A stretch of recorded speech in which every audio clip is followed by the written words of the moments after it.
एक ऐसे मौके पर जब अमेरिकी सदर डोनाल्ड ट्रंप ने ईरान पर तबाहकुन हमले का ऐलान कर दिया है और साथ ही साथ ईरान की लाइफलाइन जहां से ईरान का 90% तेल दुनिया को पहुंचता है, खर्ग जजीरा, इस जजीरे पर कब्जे के हवाले से भी अमेरिकी सदर ट्रंप ने इंदिया दे दिया है।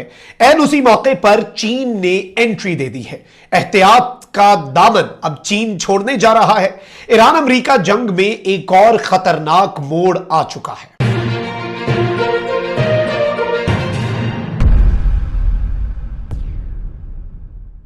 बिस्मिल्लाहिर्रहमानिर्रहीम, अस्सलाम वालेकुम। मैं हूं मखदूम शहाबुद्दीन। 11 जून 2026 जुमेरात रात गए तक की ताजा तरीन डेवलपमेंट्स, मशरिक़ वुस्ता से मौसूल होने वाली पिछले चंद घंटों की बड़ी अपडेट्स, 8 बड़ी खबरें हैं जो जल्दी जल्दी मैं आपके सामने रखता हूं। कम से कम वक्त में हमारी कोशिश है कि ज्यादा से ज्यादा अपडेट्स जो हैं वो हम अपने व्यूअर्स के सामने रख सकें।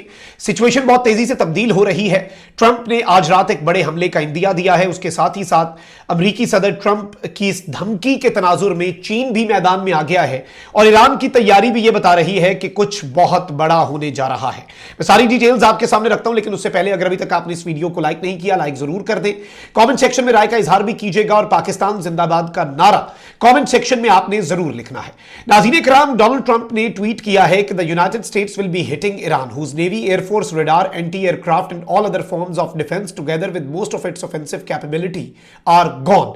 ट्रंप ने कहा कि वो ईरान जिसकी नेवी, जिसकी एयरफोर्स, जिसके रडार्स, जिसके एंटी एयरक्राफ्ट सिस्टम्स और जिसका हमला करने की सलाहियत तकरीबन इस वक्त खत्म हो चुकी है, उस ईरान को अमेरिका आज रात हिट करेगा। And we will be hitting Iran very hard.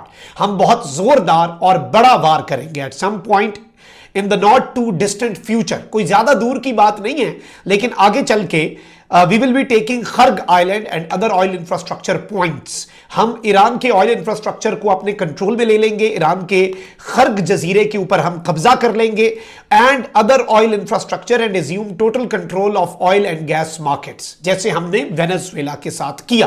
यानी हम ईरान की ऑयल और गैस की मार्केट को भी अपने कंट्रोल में ले लेंगे।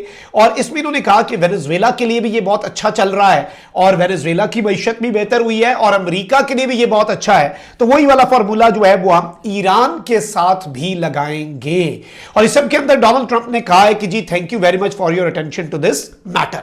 अब डोनाल्ड ट्रंप तो ये कहता है कि भाई हमने ईरान जो है उसकी कैपेबिलिटीज खत्म कर दी है। ईरान अब किसी जोगा नहीं रहा, ईरान किसी काबिल नहीं रहा, लेकिन ईरान हमले भी कर रहा है। अमेरिका ने मिलियंस ऑफ डॉलर्स के जो टॉमाहॉक मिसाइल्स हैं वो ईरान के ऊपर दागे। उसके बाद ईरान ने मिसाइलों की बौछार कर दी। अमेरिका के उर्दन के बेस में मौजूद जो फाइटर जेट्स हैं उनको हिट किया। अब आप यही देख लें कि बहरीनी वजीर खारजा अब्दुल लतीफ ज़ियानी ने अपने बयान में कहा कि ईरान ने सुबह से बहरीन पर 36 ड्रोन हमले किए। इसके साथ ही साथ अगर हम कुवैत की बात करें तो कुवैती वजारत दिफा ने कहा कि गुज़िश्ता 48 घंटों के दौरान कुवैती फजाई हदूद में 24 दुश्मन ड्रोन्स को हमने तबाह किया। ईरान ने इससे पहले इसराइल के ऊपर बड़े मिसाइल्स और ड्रोन्स फेंके। उर्दन तक ईरान जो है वो अपनी रेंज बढ़ा चुका है और अब तो यह भी खबर है कि ईरान नई और बड़ी टेक्नोलॉजी जो है उसकी तरफ बढ़ रहा है और कुछ बड़े सरप्राइजेस जो हैं वो भी ईरान दे सकता है। आप यहीं से अंदाजा कर लें कि सिचुएशन कितनी टेंस होने जा रही है। आज रात के ट्रंप के हमलों के बाद एयर कनाडा ने मशरिक़ वुस्ता की हालिया कशीदा सूरत हाल के पेश नजर परवाजें मुअत्तल करने का ऐलान कर दिया है। 24 अक्टूबर तक तल अवीव और दुबई आने और जाने वाली परवाजें मुअत्तल रहेंगी लंबे अरसे के लिए। इसका मतलब यह है कि जंग जो है वो एक बहुत ही भयानक रुख इख्तियार कर सकती है। ईरान दुबई पर और यानी कि यूएई पर और इजराइल के ऊपर हमले कर सकता है तल अवीव पर। इसलिए वहां की फ्लाइट्स को एयर कनाडा ने सेफ्टी प्रिकॉशन के तौर पर मुअत्तल कर दिया है और इससे भी यह वाज़ेह इशारा मिल रहा है कि एक बड़ी और तबाहकुन जंग का तबल बच चुका है। अमेरिकी सदर ट्रंप ने अमेरिकी टीवी से टेलीफोनिक गुफ्तगू करते हुए कहा कि आज रात ईरान पर मैं इंतहाई ताकतवर हमले करूंगा। हम अभी भी ईरान से बातचीत कर रहे हैं। ईरान के बारे में मैं मायूस नहीं हूं। हो सकता है कि ईरान के साथ तारीख का सबसे अजीम मुआहिदा तय पा जाए। अमेरिकी सदर ने अपनी गुफ्तगू में कहा कि ईरान के साथ इसी वक्त मुआहिदा करना चाहता हूं। ट्रंप ने मजीद कहा कि ईरान के खर्ग जजीरे पर मैं कब्जे को बेहतर समझता हूं। ईरान मुआहिदे के लिए हमसे बातचीत कर रहा है, लेकिन वो बहुत मगरूर है। ईरान का गुरूर तोड़ना चाहता हूं। और इसने कहा कि ईरान के तमाम रेडार, फजाई दिफाई निजाम और ज्यादातर मिसाइलों को तबाह कर दिया है और मैं यकीन से कहता हूं कि ईरान के पास तकरीबन 20% हथियार रह गए हैं। अच्छा, अब इस सब के अंदर ईरान कहां पर खड़ा है इस हमले की धमकी के बाद, यह समझना बहुत ज्यादा जरूरी है। फिर मैं चाइना वाली डेवलपमेंट के ऊपर भी आता हूं। ईरानी नेशनल सिक्योरिटी और खारजा पॉलिसी कमीशन के तर्जुमान इब्राहिम रजाई ने कहा है कि अजीम ईरानी कौम किसी के सामने झुकने वाली नहीं, अमेरिका को इस जंग में हथियार डालना होंगे। इब्राहिम रजाई ने कहा कि अमेरिकी सदर ट्रंप के पास हथियार डालने के सिवा कोई रास्ता नहीं। और इसके साथ ही साथ जो ये ईरानी नेशनल सिक्योरिटी काउंसिल के तर्जुमान हैं, इन्होंने ट्रंप की धमकियों का वाज़ेह जवाब देते हुए कहा कि अमेरिका को जारहियत के जवाब में सख्त और दर्दनाक जवाब दिया जाएगा।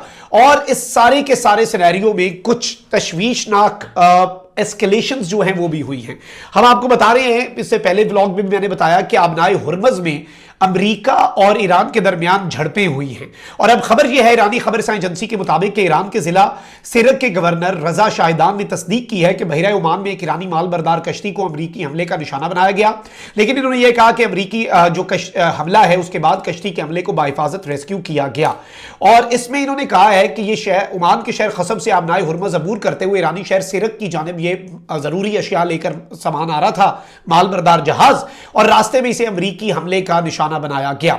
और इस सारे के सारे मामले में अमेरिका जो है उसने भी एक बड़ी स्टेटमेंट जो है वो जारी की कि हमने ये हमला किया है। वहीं दूसरी जानिब पासदारान इंकलाब की जो एरोस्पेस फोर्स है उसके कमांडर ब्रिगेडियर जनरल सैयद मजीद मूसवी ने खबरदार किया कि अगर आबनाए हुर्मज को गैर महफूज बनाने की कोशिश की गई तो ईरान पूरे खित्ते को जहन्नुम बना सकता है। ईरानी खबरसां एजेंसी के मुताबिक मजीद मूसवी ने अपने बयान में कहा कि आप आबनाए हुर्मज को गैर महफूज बनाने की कोशिश कर रहे हैं, हम आपके लिए इस पूरे रीजन को जहन्नुम बना देंगे और पूरा रीजन आपके लिए जहन्नुम बन जाएगा।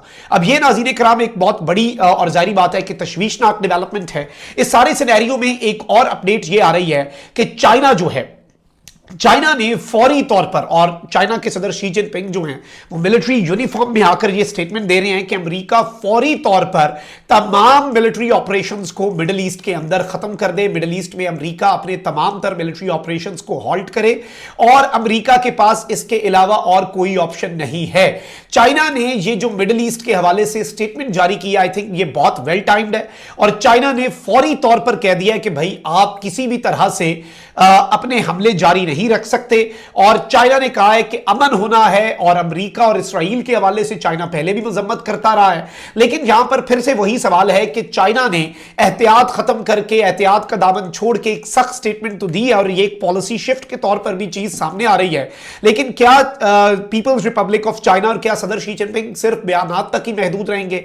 वेनेजुएला भी इनका इत्तेहादी था, लेकिन इनके इत्तेहादी होने के बावजूद वेनेजुएला पर अमेरिका ने जो करना था कर दिया।